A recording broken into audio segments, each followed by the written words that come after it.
My name is Antoine Bennett.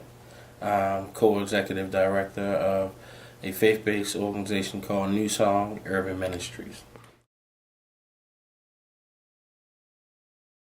CBS is a group called CBS, a clique that was called CBS, that is called CBS in Sandtown. That when I was in my middle teenage years, me and my closest friends, it was quite a few of us, developed this clique.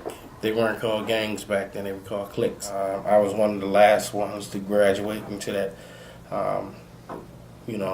kill or be killed mentality, and I wound up shooting that individual and going to jail for 3.5 years, and being subsequently on parole for the next 10 years as a result of that. I just got off 9 years ago. I'm just 9 years removed from supervised probation. I'm me, Mr. Big Shot, Mr.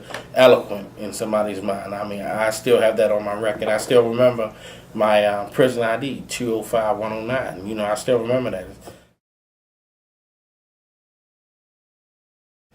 You have these young men out here that are all they think about, breathe, and eat is being accepted into these gangs more than they are about finding a nice little young lady, to spend their time with. So the crew love is taking the place of the true love. Every time, particularly a young person get killed in this community, I feel like it sets us back. It kills a part of the community. They're talented bunches out there, man. Some of them guys at 19, 20 years old have 20 people working underneath them selling drugs.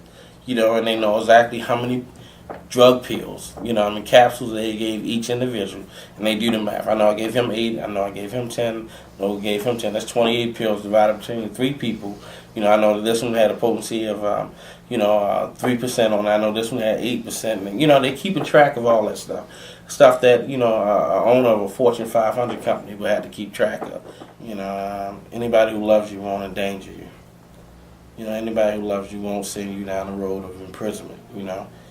Anybody that loves you won't encourage you to take another life.